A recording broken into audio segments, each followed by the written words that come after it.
Em 1988, estreia o filme dirigido por Barry Levinson e estrelado simplesmente por Tom Cruise e por Dustin Hoffman. O personagem de Tom Cruise é Charlie. Charlie é um vendedor ambicioso que descobre que seu pai rico mandou toda a fortuna para o irmão que ele não conhece. Quando ele vai atrás desse irmão, ele descobre que esse irmão é o Raymond, interpretado pelo Dustin Hoffman. E esse irmão, ele tem autismo. Só que ele percebe que esse irmão também tem umas habilidades matemáticas muito boas. E aí ele leva esse irmão lá para Las Vegas, onde começa a contar cartas e aí começa a ganhar mais dinheiro. Só que nessa viagem eles começam a se conhecer um pouco melhor. E Charlie começa a se interessar mais pelo mundo de Raymond. Bem, esse filme é o Rain Man, um filme de 1988 que recebeu simplesmente 4 Oscars. Oscar de melhor filme, Oscar de melhor roteiro original, Oscar de melhor atuação do Dustin Hoffman e, além disso, Oscar de melhor diretor para o Barry Levinson.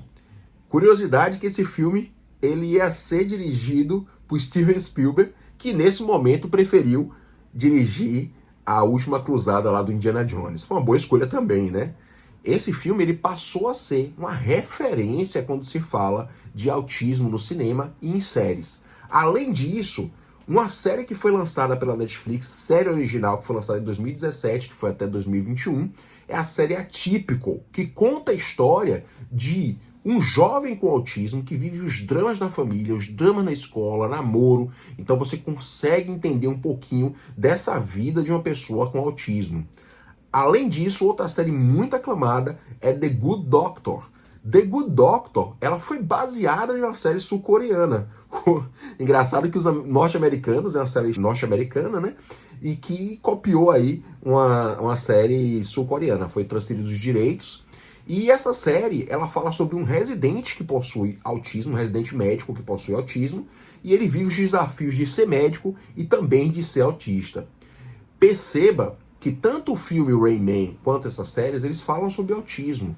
Mas uma das coisas que eu queria falar aqui com vocês é sobre neurodiversidade ou neurodivergência. Eu sou Thiago Nascimento, neurologista e nerd, e sejam bem-vindos ao Neuronerd.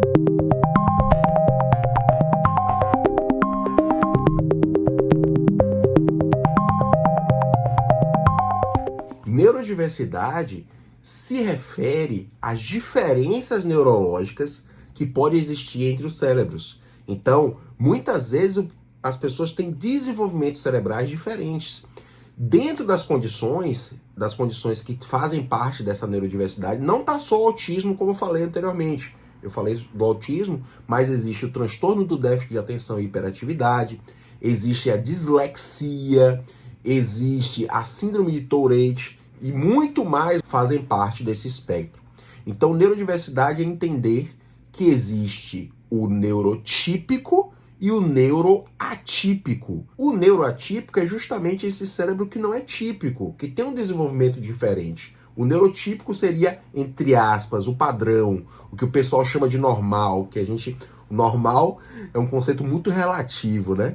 Então, o neuroatípico seria esse neurodivergente. Então, neurodiversidade é sinônimo de neurodivergente. E qual foi a primeira vez que esse termo surgiu? Foi em 1998, pela socióloga Judy Singer. Ela foi diagnosticada com autismo e resolveu falar um pouco e usar esse termo justamente para evitar esses estigmas e preconceitos. Entender que existe a neurodiversidade é entender que aqueles indivíduos que são neuroatípicos, eles não têm um retardo mental. Eles não têm associado um QI mais baixo, uma inteligência menor, que eles devem ser discriminados. Pelo contrário, muitos deles têm habilidades cognitivas muito mais altas do que muitos indivíduos. E é uma população enorme, porque se a gente pensar em transtorno do déficit de atenção e hiperatividade, a gente está aí mais ou menos na faixa de 5% da população. Quando a gente pensa em neurodiversidade, esse número pode chegar a 15%, a 20% em alguns estudos. É importante tirar esse estigma de que o indivíduo neuroatípico, que ele tem alguma patologia em si, e que ele precisa de uma cura e que precisa rapidamente se adequar a essa sociedade. Lógico que depois desse processo, que esses filmes contribuem também, e desse processo da Judith Singer de trazer essa informação pra gente do que é neurodiversidade, tudo começou a ser mais divulgado. Inclusive Twitter, TikTok, Facebook, perceber que famosos também têm essa doença, acaba ajudando a população a entender um pouco melhor. Então, o próprio Anthony Hopkins, que é o famoso Hannibal lá, do Silêncio dos Inocentes, foi indicado em 2020 para o Dois Papas. O Anthony Hopkins descobriu, um pouco mais velho, 50 e poucos anos, quando ele estava com 50 e poucos anos, que ele tinha um transtorno do espectro autista. Olha que interessante. A Cara Delevingne, que tem um quadro também de transtorno do déficit de atenção. Recentemente, agora no Big Brother, o Cara de Sapato, né, o lutador lá que tem a história do Tourette, né? Outra pessoa que tem Tourette, a Billie Eilish, cantora famosa também. Então, quando você percebe esses famosos e essa divulgação, a pessoa começa a entender um pouquinho melhor e quebrar esse estigma. E começou a existir um processo até de entendimento pelas empresas para uma valorização maior desse indivíduo. Esse indivíduo, ele, como tem um processamento cerebral diferente, ele pode ter pensamentos diferentes do habitual. Muitas vezes na empresa, todo mundo tem uma solução para o problema. Esse indivíduo pode ter uma solução diferente para o problema. Tentar entender melhor esses indivíduos que têm um cérebro neuroatípico é o melhor, para ajudar, para não ficarem o tempo todo tentando se adequar à sociedade, desenvolvendo outros distúrbios de ansiedade, depressão. Neurodiversidade é um tema muito importante. A gente deve respeitar esses indivíduos que têm o transtorno do déficit de atenção, que têm autismo, né? Não interpretar eles como menos capazes, pelo contrário, e devem ser tratados com respeito. Uma curiosidade quando a gente pensa em neurodiversidade é que o comportamento dos homens no cérebro neuroatípico, ele é muito mais visível. Então é muito mais fácil diagnosticar esses transtornos, né, no indivíduo do sexo masculino. Enquanto o sexo feminino ele tende a camuflar um pouquinho melhor. A gente vê isso representado também quando a gente vê que afeta muito mais homens. Mas será que afeta muito mais homens porque eles são mais visíveis, esses transtornos?